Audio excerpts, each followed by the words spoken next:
ಬೆಳಗಾವಿ ರಾಜಕೀಯದಲ್ಲಿ ದೊಡ್ಡ ಸಂಚಲನ ಆಗ್ಯದ. ಇದೇ ಸಂದರ್ಭದಲ್ಲಿ ನಮ್ಮ ಸತೀಶ್ ಅವರು ಈಗಾಗಲೇ 600 ಕೋಟಿ ರೂಪಾಯಿ ಆರೋಪ ಮಾಡಿದ್ದು ಅದ, ರಾಕ್ಷಸರು ಯಾರು ಅಂತ ಕೇಳಿದ್ದು ಅದ. ಒಟ್ಟಿನಲ್ಲೇ ಒಂದು ತಾರ್ಕಿಕ ಅಂತ್ಯಕ್ಕೆ ಬರ್ತದೆ. ಆದರೆ ಇದು ಫ್ರೆಂಡ್ಲಿ ಇರಲಿ ಅನ್ನೋದು ನಮ್ಮ ಒಂದು ಅಭಿಪ್ರಾಯ. ಯಾಕಂದ್ರೆ ಇಲ್ಲಿ ಹೊಂದಾಣಿಕೆ ರಾಜಕಾರಣ ಅಂದ್ರೆ ಮೇಲಿನವ್ರು ಹೊಂದಾಣಿಕೆ ಮಾಡ್ಕೊಳ್ಳೋದು, ಉಳಿದವ್ರನ್ನ ದೂರ ಸರಿಸುವಂಥ ಒಂದು ಪದ್ಧತಿ ಅದ.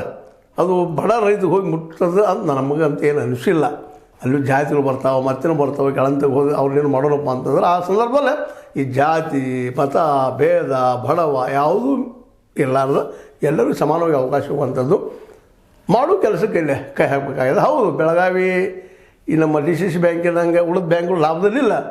ಯಾಕಂದ್ರೆ ತೊಗೊಂಡವ್ರು ಕೆಲವೊಂದು ಸಂಬಂಧಿಕರು ಅವ್ರು ತೊಗೊಂಡಿರ್ತಾರೆ, ಹೊಳೆ ತುಂಬುವುದಿಲ್ಲ, ಲಾಸ್ ಆಗ್ತದೆ. ಹೀಗಾಗಿ ಬ್ಯಾಂಕ್ಗಳು ಲಾಸು ಆಗಿದ್ದಾವೆ. ಕೋವಿಡ್ ಮೂಮೆಂಟಪ್ಪ ಅಂದ್ರೆ ಲಾಭ ಹೊಡ್ಕೊಳ್ಳೋದು. ಮೊದಲು ಬಂದು ಉಣ್ಣಾವು ನಮ್ಮಲ್ಲಿ ಕಳ್ಳದ ಗಾಡಿ ಮಾಡ್ತಿರ್ತಲ್ಲ, ಫಸ್ಟ್ ಪಂಕ್ತಾಗ ಉಣ್ಣವ ಅವ್ನು ದೇವರ ಮಗ. ನಾವು ನಂತರದವ್ರಿಗೆ ಏನು ಉಳಿತಿತ್ತು ಗೊತ್ತಿಲ್ಲ. ಹಂಗೆ ಅದ ಪರಿಸ್ಥಿತಿ. ಅದೇನೋ ಇರಲಿ, ಒಟ್ಟಾರೆಯಾಗಿ ಬೆಳಗಾವಿ ಜಿಲ್ಲೆ ಈ DCC ಬ್ಯಾಂಕಿನ ಚುನಾವಣೆ ಮಾತ್ರ ಒಂದು ಹೊಸ ರಾಜಕಾರಣಕ್ಕೆ ದಾರಿ ಮಾಡ್ತಾಯಿದೆ. ಸಂಘರ್ಷ ಅದು ಇಲ್ಲಂತಲ್ಲ.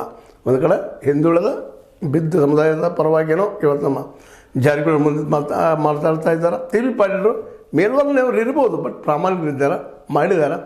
ಆದರೆ ತುಳುಗರು ಅನ್ನೋದು ಶಬ್ದ ಬಳಸಿದ್ರಿಂದಾಗೆ ಇವತ್ತು ಭಾಳಷ್ಟು ಚರ್ಚೆ ನಡೀತಾ ಇದೆ.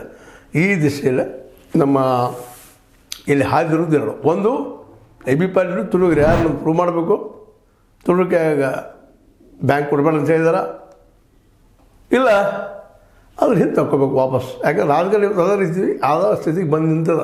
ಅದು ಉತ್ತರ ಕೊಡ್ಬೇಕಾದ್ರೆ ಅವರು ಆದರೂ ಆಡಿದ್ದಾರೆ ಸುಳ್ಳಿನವ್ರು ಹೇಳೋದ್ರಾಗ. ಆದರೆ ಯಾರು ಅನ್ನೋದು ಕ್ಲಿಯರ್ ಆಗಿಲ್ಲ.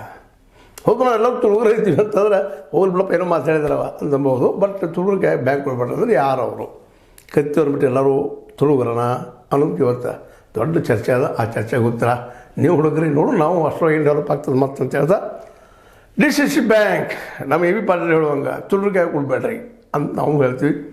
ಇನ್ನೇನು ಎಲ್ಲ ಕಾಂಪಿಟೇಟರ್ಗಳು ವಿಚಾರ ಮಾಡಲಿ ಅಂತ ಹೇಳ್ತಾ, ಇದು ನೀವು ಲೈಕ್ ಆಗಿರ್ಬೋದು. ಲೈಕ್ ಮಾಡಿ, ಶೇರ್ ಮಾಡಿ, ಕಮೆಂಟ್ ಮಾಡಿ, ಜೊತೆ ಸಬ್ಸ್ಕ್ರೈಬ್ ನಿಲ್ಲಿಸ್ಬಿಡ್ರಿ. H16 ನ್ಯೂಸ್ ಸತ್ಯ ಸಿದ್ಧಾಂತ ಸತ್ಯದ ಕೈಗಳಲ್ಲಿ ವಂದನೆಗಳು.